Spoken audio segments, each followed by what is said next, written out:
fato agradecer o amor da igreja. Foi algo assim criativo. Quando eu conversei com alguns pastores, meus amigos, eles falaram que legal, é uma boa ideia, né? No mês do pastor, a igreja, ao mesmo tempo que investe na vida do pastor, também investe em sua própria vida, porque descobre ou reconfirma aqueles que a igreja tem e que podem apoiar o ministério pastoral na pregação. E de fato, irmãos, isso hoje em muitas igrejas, em muitos lugares tem faltado. Quando o pastor não está, a qualidade, a maneira da condução do culto cai bastante. Isso não é legal. Eu estava falando com um casal hoje, na hora do almoço, e eu disse: eu tenho alguns amigos, pastores, que eles fazem a virada do ano com a igreja, né? 31 para o dia 1º. Dia 1º mesmo eles viajam, e eles chegam no início de fevereiro, quando não ligam e falam para a igreja: deu um problema no meu carro aqui no retorno, eu vou ficar mais uma semana. Eu não tenho esse costume. Isso é uma visão de ministério que eu tenho. Então os irmãos percebem que mesmo quando eu tiro férias, eu fico um domingo, máximo 2 domingos fora. Mas eu já tinha essa convicção, e isso só reconfirmou de que essa igreja está preparada. Se um dia o Senhor me chamar para pregar em outro lugar, para ir em outro lugar pregar. Eu falei, me chamar, ela, ai meu Deus, em outro lugar, por uma semana ou 2 que seja, eu sei que a igreja estará sempre em boas mãos. Amém? Ainda faltou gente para pregar. O pastor Magno, domingo.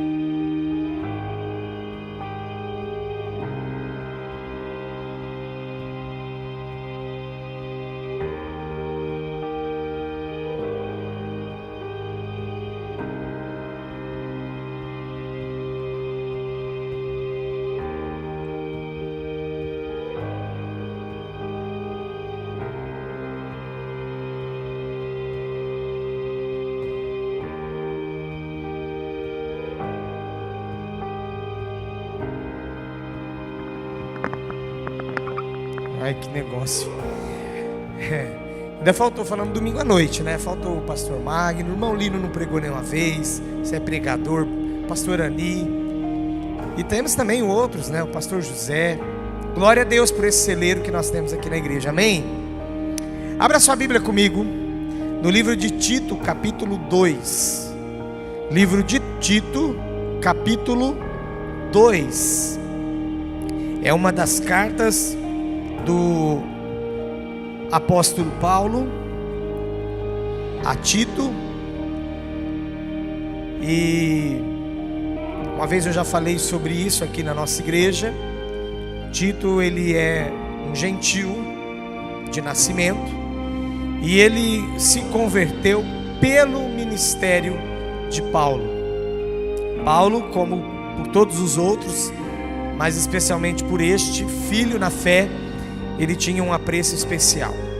Tito capítulo 2, eu farei a leitura do versículo 11 até o versículo 15. Tito capítulo 2, versículo 11 até o versículo 15.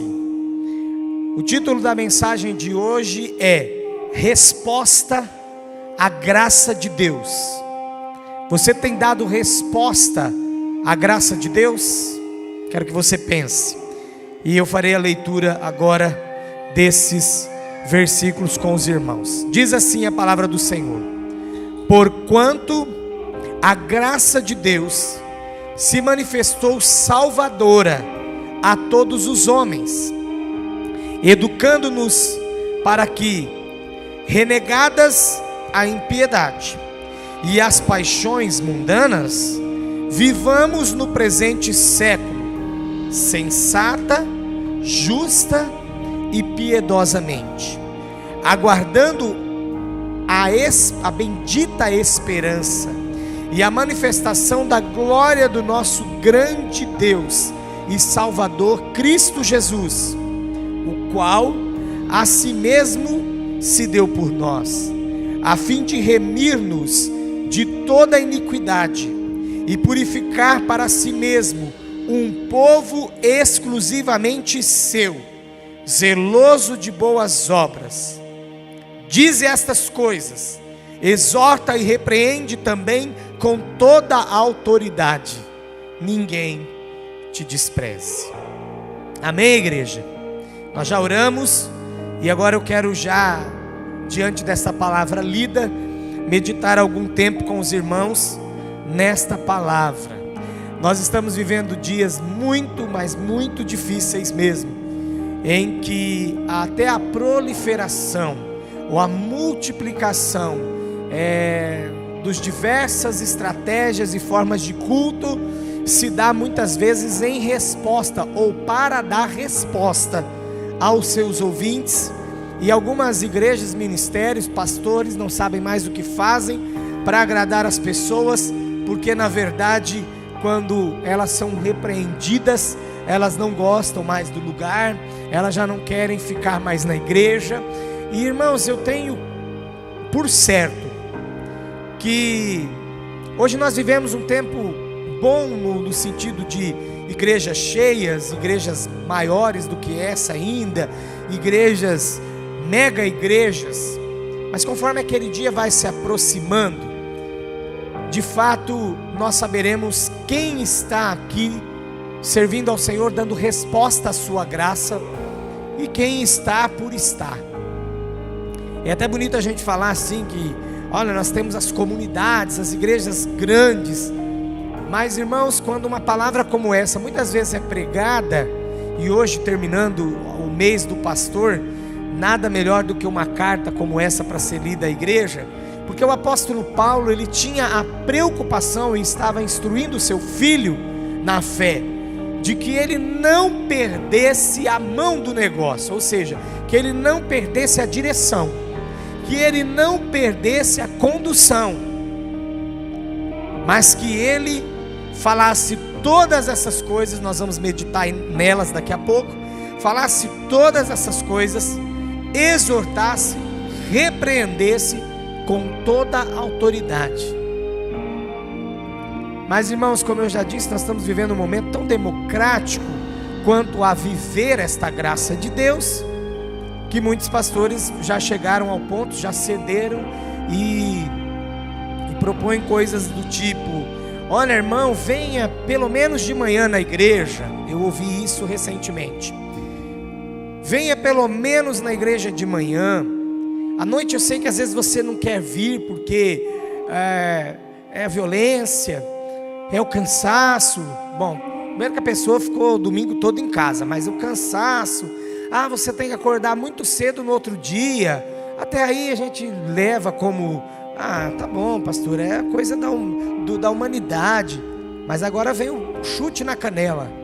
Às vezes você sai daqui, vai almoçar, vai tomar um bom vinho e você não consegue vir para a igreja à noite. Eu falei, puxa vida, será que responder à graça de Deus é isso? Deus fez tanto por mim e por você, e eu e você vamos ficar escolhendo o dia, a hora, o momento, como, quando eu vou à igreja? E talvez porque eu tomei um bom vinho, eu não consigo vir à igreja à noite.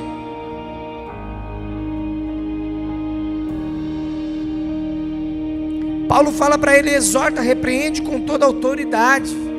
Vocês foram chamados para viver a graça de Deus, sim, e vocês precisam dar resposta a esta graça.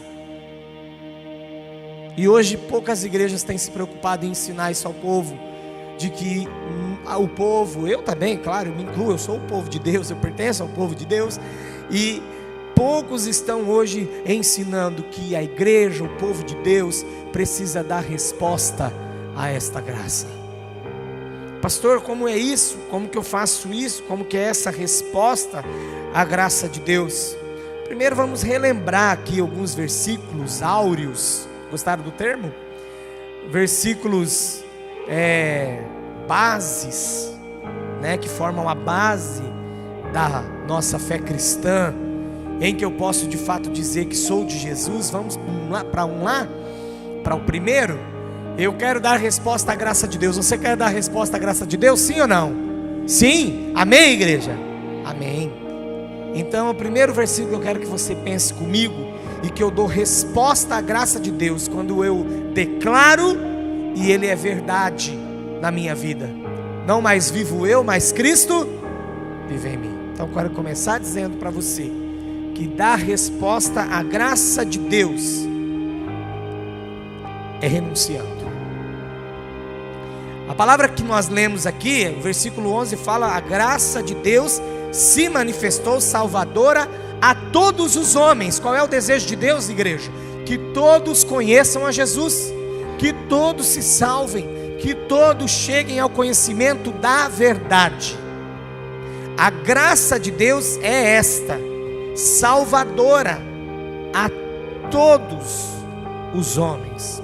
Mas nós sabemos que nem todos entregaram a sua vida a Jesus, nem todos entregarão a sua vida a Jesus, mas a graça de Deus continua estendida, ampla e maravilhosamente atuante, para que aquele que quiser possa acessar esta graça salvadora. E a graça de Deus, ao contrário do que muitos têm pregado por aí, uma libertinagem, não uma liberdade na graça, ou uma liberdade pela graça, mas libertinagem, porque pode fazer de tudo um pouco, e que não tem problema. Eu não vou entrar no mérito, não vou falar de ninguém, estou preocupado comigo e com você. Eu quero que você pense na sua vida, como eu tenho pensado na minha vida. A graça de Deus, ao contrário do que muitos estão pregando por aí, ela educa. Ela educa. Olha o que o versículo 12 diz: educando-nos, para que, renegadas, ou seja, para que assim que eu disser não, para que assim que eu disser eu não quero mais, a impiedade e as paixões mundanas, porque tem gente que quer viver na graça de Deus, pela graça de Deus, dizendo que está na graça de Deus, mas ainda quer fazer muita coisa no mundo e do mundo e para o mundo. Que resposta à graça essas pessoas estão dando?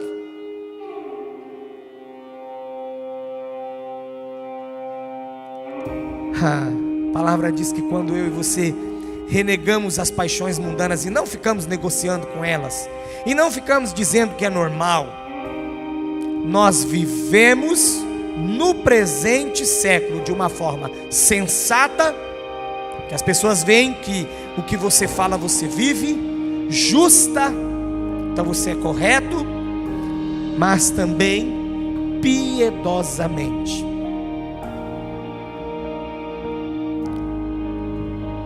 E como nós viveremos, e quanto tempo, melhor dizendo, nós viveremos isso? Até que Jesus volte, até que a bendita esperança e a manifestação da glória do nosso grande Deus e Salvador Cristo Jesus se manifeste na sua glória.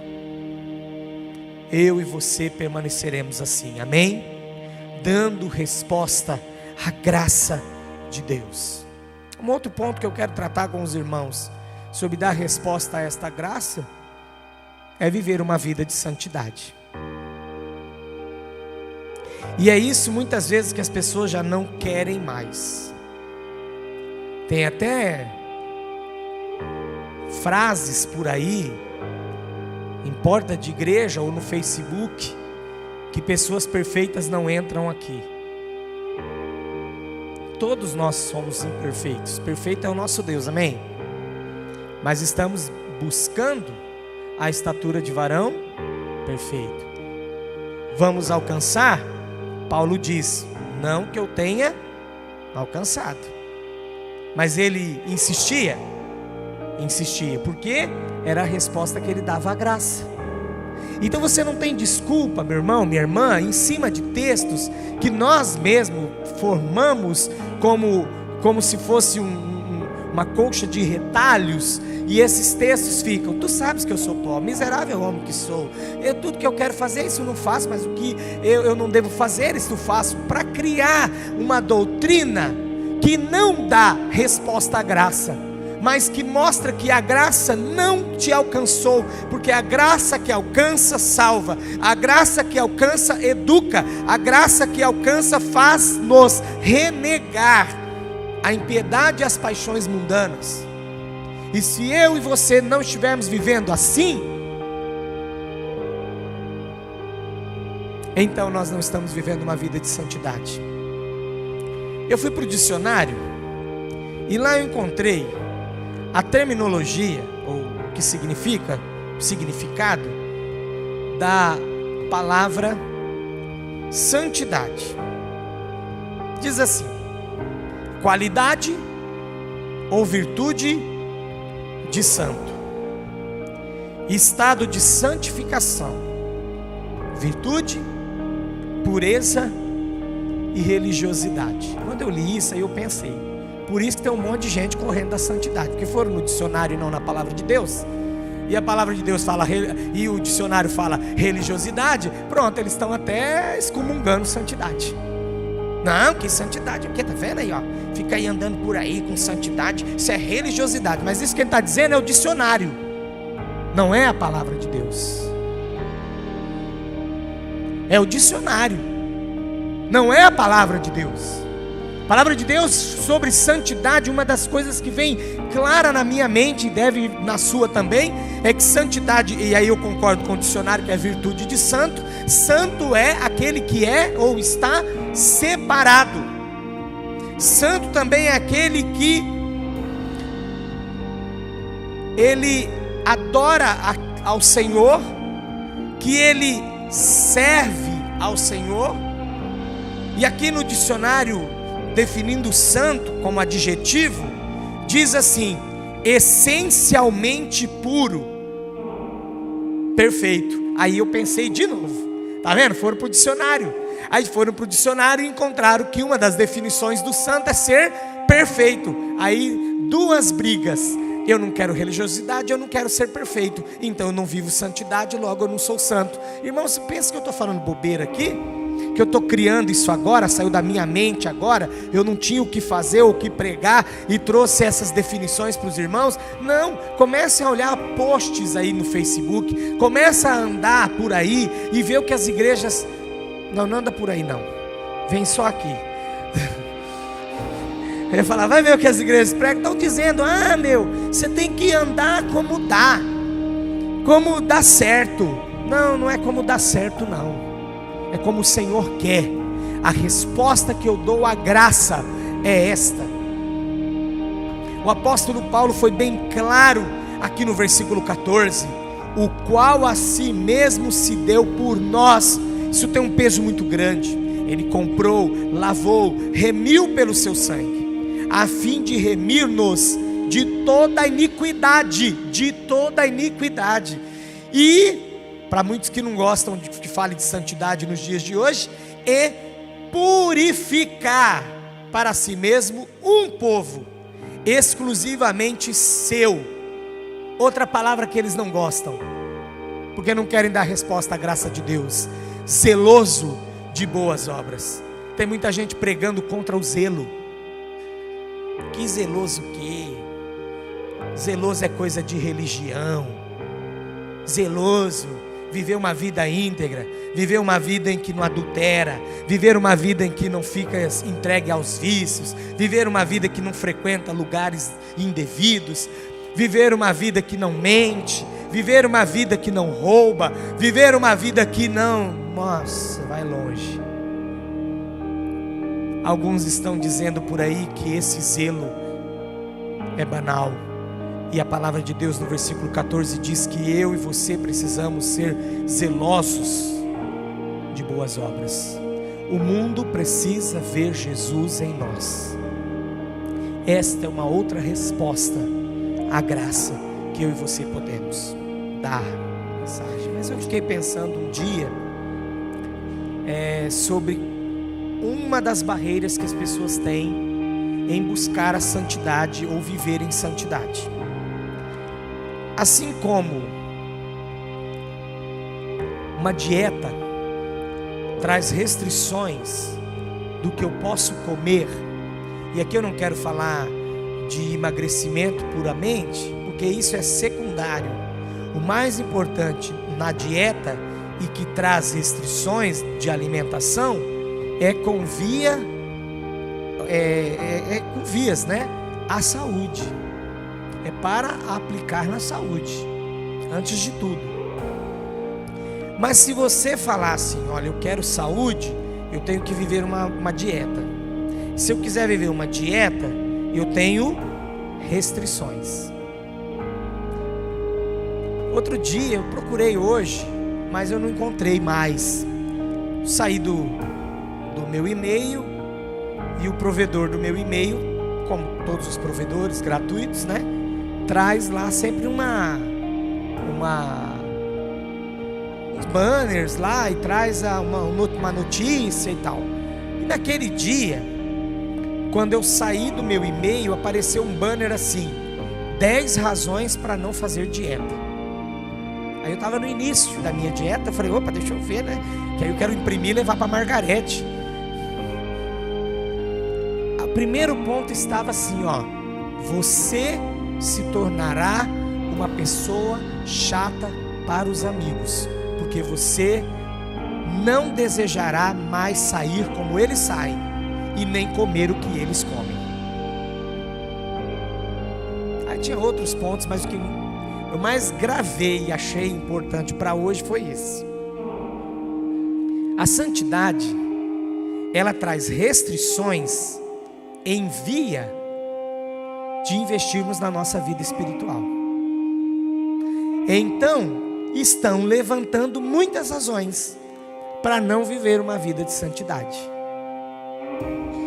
Mas sem santidade, igreja, ninguém verá o Senhor. Eu não quero saber o que acham. Eu não quero saber o que pregam. Eu não quero saber dessa pregação light, porque aí no espiritual é o contrário. A dieta do espiritual não é light como para o físico. A dieta para o espiritual é você comer, é você realmente se esbaldar na palavra de Deus. Mel engorda? Sim ou não? E a palavra de Deus é comparada ao mel. E você tem que comer. Só que todo investimento gera restrição. As pessoas hoje não querem mais restrição. Elas querem viver a vida de qualquer maneira. Um dia, num desabafo qualquer, eu vi lá que alguém escreveu assim: como eu abri mão dos meus familiares por causa de uma pseudo-santidade, porque diziam que eu não deveria frequentar festas. Bom, irmãos, eu sou pastor e eu nunca disse para você não vá na festa. O que eu digo para você: vá à festa e saiba o que fazer lá, e saiba a hora de sair. Ei, pastor, vai casar meu primo, vai na festa, é seu primo. Mas e aí, quando chegar na festa? Vai fazer tudo que estão fazendo lá? Não, você sabe o seu lugar. Irmãos, uma outra coisa que as pessoas às vezes intrigam com fazer uma dieta por emagrecimento, para a saúde, ou fazer uma dieta espiritual, que é investir na sua vida de santidade, é por causa da cobrança. Eu estava outro dia pegando um pedaço de bolo pequeno, irmãos, pequeno, bem pequeno. Aí vem alguém e fala assim: ei, dieta, hein? Quando não, dizem assim: vou falar para tua mulher, viu? Então, viver uma vida de santidade, as pessoas vão te cobrar mais. Familiares vão dizer, alguém faz alguma coisa lá, você dá uma erguidinha na voz: uai, cadê o santo da casa? Ou então, lá no trabalho, vão fazer alguma coisa que você vai retrucar: uai, não é você que é crente? Mas irmão, irmã, não desista só porque há cobrança. Você precisa investir na sua vida espiritual e viver uma vida de santidade, porque esta é uma das formas de responder à graça. Eu respondo à graça quando eu vivo uma vida de santidade, como eu respondo à graça quando eu testemunho, quando eu evangelizo, quando eu oro por alguém, eu respondo à graça. Mas o foco desta noite, ou desta mensagem, é mais uma vez chamar a minha e a sua atenção, e eu sempre prego sobre isso. Deus não desistiu de ter um povo exclusivamente seu, mesmo vivendo na graça, pela graça, e da graça, Deus não perdeu o desejo, o anseio de ter um povo para si exclusivo. A diferença da primeira aliança para a nova aliança, que é a aliança que nós vivemos agora, é que a primeira aliança se limitava a um povo, e hoje esta aliança em Jesus Cristo é para todas as nações. E também aquela aliança se limitava a uma região geográfica, mas hoje a nova aliança é para o mundo todo, geograficamente falando. Mas onde esta graça chega, onde ela alcança os corações, os princípios, os valores, o que é justo, o que é certo, permanece igual. Não há a acusação, como a lei fazia. Não há o caminho sem volta, como a lei propunha. Como, por exemplo, dependendo do pecado, qual que era o caminho? Morte, apedrejamento, expulsão. Então a lei não dava caminho de volta, mas a graça, sim. Temos até a parábola do filho pródigo, que quando o filho deseja voltar para a casa do pai, e de fato faz, que não foi de primeira mão. Quando eu trouxe essa palavra à igreja, eu mostrei à igreja naquele dia, né? Às vezes a gente lê tanto aquela parábola, que primeiro acabou o seu dinheiro, e às vezes alguns pregadores dizem, aí acabou o dinheiro, ele voltou para a casa do pai. Não. Ele ainda foi tentar emprego com um homem rico, e lá ele tratava dos porcos daquele homem, e ele passava fome, ele já estava todo escasso, sem dinheiro, sem nenhum recurso, e ele começa a ter o desejo de comer aquela comida que os porcos comiam. Agora sim, ele consegue enxergar o como ele estava perdendo, e disse: na casa do meu pai até os servos dele, até o menor empregado é bem tratado, come bem, come melhor do que eu que sou filho. Levantar-me-ei e irei ter com meu pai. Quando ele chega lá, ele vai ensaiando. Vou chegar e vou dizer: trata-me como um dos teus empregados, torna-me um dos teus empregados. E quando ele chega, o pai o avista ao longe. Aqui está a graça de Deus. Se fosse na antiga aliança já não teria isso. E é por isso que o povo de Israel demorou tanto, e muitos até hoje não acordaram para a realidade do amor de Jesus. Porque quando Jesus fala aquela parábola, conta aquela parábola, os mais antigos, aqueles que ouviam a parábola, já começaram a partir daí a ouvi-la com indignação. Já estavam indignados desde o início, quando um filho que pede: pai, me dá minha parte, e vai embora, decide voltar.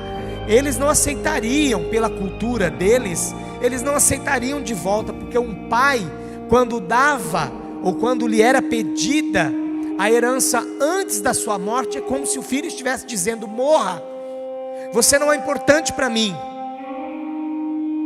dá-me a minha parte. Então eles já estavam indignados desde o início da parábola, porque aquele filho, ao pedir a sua parte, é como se ele estivesse pedindo a morte do seu pai, ou dizendo: você não é nada, nada para mim, não é importante para mim.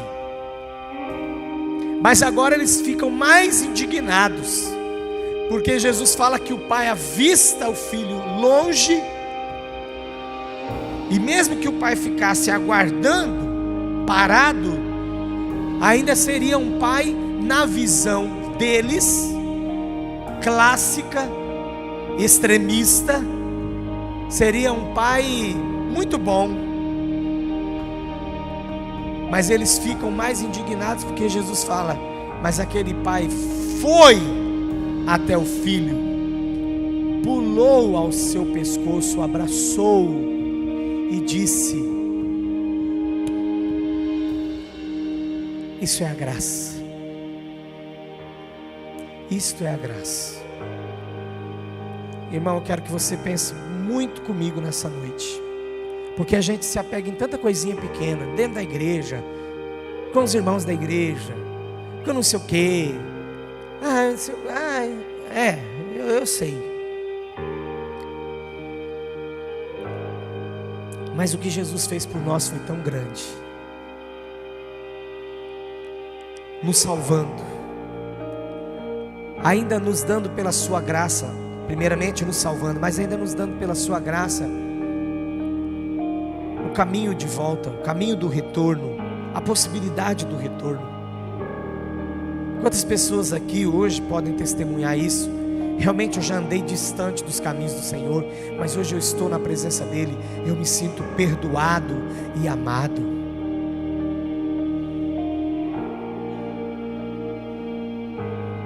Mas que resposta a esta graça você tem dado? De fato nós somos um povo exclusivamente do Senhor? Realmente nós somos alguém que, remidos da iniquidade, somos agora purificados? Buscamos a purificação? Ou já entrou nas mentes de alguns aí essa mensagem medíocre de que você pode ser o pior, porque Deus te ama aí? Eu quero que você pense na resposta à graça de Deus. O presente que nós recebemos do Senhor é grande demais. Ninguém recebeu um presente, seja ele qual for, maior do que esse que Deus já nos deu por intermédio do seu Filho Jesus, que é a salvação. Mas eu quero trazer para um presente aí simples, para nos ajudar a pensarmos que quando a gente recebe um presente do pai, da mãe, se é por merecimento, a gente até diz: bom, fiz a minha parte. Mas sabe aquele presente que você já recebeu, eu já recebi, que eu não merecia? Sabe aquele presente, esposo, que você recebeu, você nem merecia? Esposa, você nem merecia. Esse presente toca o teu coração, sim ou não? Você não tem que no mínimo dar uma melhoradinha? Tem, melhora. Isso é o comum para quem bate bem da cabeça, né? E para quem tem um coração grato.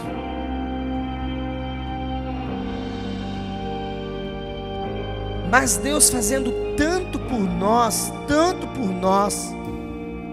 e às vezes nós temos dificuldade em dar resposta a esta graça. Nós estamos deixando entrar em nossa mente muita coisa que não é do Senhor, que não é para honra e glória do Senhor, e nós estamos deixando passar batido.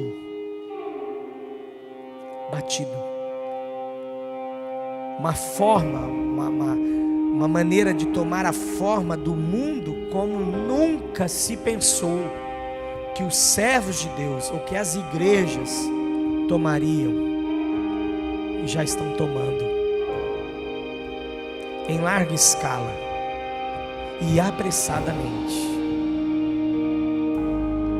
Eu não sou adepto de usos e costumes, mas eu quero destacar aqui que antes a gente falava: para que vestir-se assim?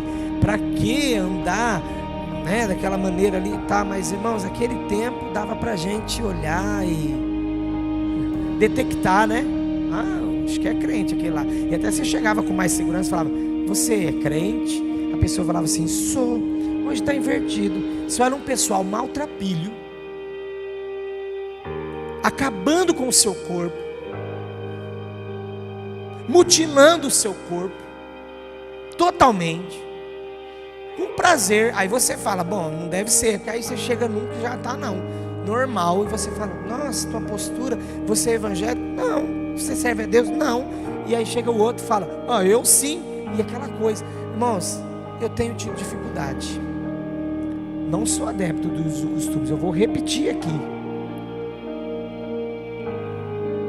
mas eu tenho tido dificuldade com esse novo tempo que a gente está vivendo aí. Sabe por quê? Porque em larga escala nós não estamos tomando uma postura, uma posição de resposta à graça, em que nós mostramos pelas nossas ações, pelas nossas atitudes e até pelo nosso semblante que somos filhos de Deus. É tão bom quando chega um pai e está com o filho assim, alguém olha e fala, nossa, seu filho, né? Parece com você, rapaz. Obrigado, nossa, é meu filho mesmo. Todo mundo fica feliz, não fica? O mundo tem reconhecido que somos filhos de Deus ao chegarmos, quando falamos, quando agimos, quando nos relacionamos com essas pessoas, quando elas passam a nos conhecer melhor. Porque tem gente que deixa para contar que serve a Deus depois de uns 3, 4 anos de amizade. Agora eu tenho que te contar um segredo, rapaz. Isso é resposta à graça? Parece que eu estou dando muita volta, mas eu não estou aqui. Eu quero de tudo um pouco tratar nessa noite, de que nós estamos dando uma resposta à graça de Deus, muitas vezes abaixo, mas põe bem abaixo da média. Eu já falei aqui e tenho saudade desse tempo. Tenho saudade desse tempo. Que hoje muitos falariam, isso é religiosidade, pastor. Então, que seja. Mas as pessoas se esforçavam mais para estar na casa de Deus. Hoje as pessoas não querem nem saber. Escolhe um dia para ir. Lógico que eu levava alguns puxões de orelha da minha mãe, mas eu gostava de ficar meio assim, perto da chuva, né? E foi num desses dias que eu estava contra a vontade da minha mãe, tomando chuva, que eu vi uma cena que nunca mais eu esqueci. E que esse zelo deveria voltar. Porque a palavra de Deus disse nessa noite para mim e para você, que devemos ser zelosos. Esse zelo deveria voltar. Chegou o irmão, não vou citar o nome, ele é vivo até hoje. E ele pode até ser que alguém lá da sua igreja assista o vídeo. Eu não quero falar o nome dele, mas eu vi chegando o irmão com a sua família numa charrete, debaixo de chuva. Ele com guarda-chuva, a esposa com guarda-chuva segurando para ele pilotar o cavalo. É pilotar que fala, irmão Clóvis? O que a gente fala quando o cavalo está na charrete? É guiar mesmo? Guiando o cavalo. Ainda eu pensei, os filhos não vieram. De repente um saco preto levanta assim e sai todos os filhos debaixo daquele saco preto. Mas eles não entram. Eles vão lá para o fundo da igreja com umas sacolas e voltam com a roupa que hoje chamam de religiosidade, vim bem vestido para a igreja, e voltam com a roupa que também às vezes fazem por chacota, a roupa de ver Deus, e volta com aquela roupinha, e o outro que enfiou o pé no barro dentro da sacola. Tudo isso para servir a Deus. Isso é resposta à graça de Deus. Mas eu não tenho medo de errar. Pastor, isso são obras. A Bíblia fala que é para fazer boas obras. Pastor, isso é zelo, ser zeloso demais. A Bíblia fala que é para eu ser zeloso. Então vem cá, o que eles estavam fazendo? Certo estou eu, certo está você de ter um carro na garagem e falar, hoje eu não vou porque estou sem gasolina. Então seria melhor, meu irmão, você não ter carro. Compra um cavalo, porque o cavalo vai te trazer. Fiquei 3 semanas sem pregar, irmãos, carregou a bateria. Compra um cavalo. É isso que eu gostaria que você, terminar a mensagem, e que você pensasse: que resposta eu tenho dado à graça de Deus? Eu fui de uma outra igreja aqui em Rio Preto antes de vir para essa. Minha primeira igreja aqui em Rio Preto não foi essa. Eu tinha 14 para 15 anos. Meu pai estava sem carro. Naquela época não tinha cartão, integração. Se você pegasse 2 ônibus, você pagava 2 ônibus. E para ir à igreja eu tinha que pagar 2 ônibus. Então, para ir para a EBD, eu acordava bem cedo e eu ia a pé. Passava ali pelo miolo do Jardim Esperança, no Raposão ali, entrava na linha do trem, não fui atropelado, cachorro não correu atrás de mim nenhuma vez. Chegava na igreja 20 para as 9, 15 para as 9, participava do culto da EBD. Aí para voltar, o sol estava mais quente, não ficava, irmãos, ninguém dá carona, é um povo ruim, porque também todo mundo morava ali perto. Aí eu pegava 2 ônibus para voltar para casa. Eu chegava a 1h da tarde. A minha família já tinha almoçado.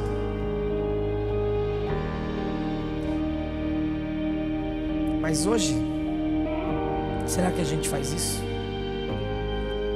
Quando eu fazia aquilo e faço de novo se precisar, era uma resposta à graça de Deus. É o mínimo que eu podia fazer pelo meu Deus. Mas hoje, sabe como que isso é entendido? Ou repassado por aí nas redes sociais? Religiosidade. Eu vou terminar com o que eu vou falar para os irmãos. Agora em maio, lá no acampamento de promotores em missões, tinha um irmão ex-terrorista. Ele pertencia não só a uma seita, mas ele era da pá virada. E ele foi mandado pela organização que ele fazia parte, criminosa, mas como se ele estivesse servindo a sua religião. Ele foi enviado como homem-bomba para explodir um cartel na Colômbia. E ele chegou todo cheio de explosivo. Ele falou lá a capacidade do explosivo. E aqui um fiozinho com interruptor. E ele chegou e ele falou em árabe aquelas palavras, eu não sei quais são, mas tipo, estou entregando a minha vida. E ele detonou. Sabe o que aconteceu com ele? Nada, porque ele estava contando testemunho, né? Então ele não morreu. Nada. E ele de novo, nada. E ele de novo, nada, 5 vezes. Aí ele foi embora chateado. Sabe qual era a chateação dele?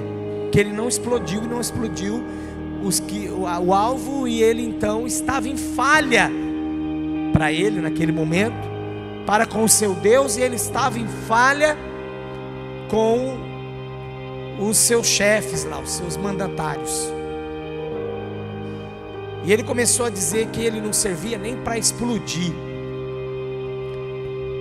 E ele saiu daquele lugar, ninguém percebeu a presença dele, porque senão teriam perseguido, e aí teriam matado ele. E ele saiu daquele lugar, passando em frente a uma igreja, ele entrou.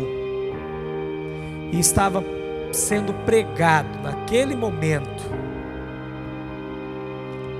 o plano de salvação, o amor de Deus. Ele nunca tinha ouvido falar de amor. Que amor? O que é isso? É como se fosse uma coisa abstrata para ele. Mas ele foi convencido pelo Espírito de Deus, entregou a sua vida a Jesus. Eu fico imaginando o pastor e a igreja naquele dia desarmando aquele homem. Ai meu Deus, mas desarmaram ele. E ele passou a seguir a Cristo. Sabe qual é a observação dele hoje?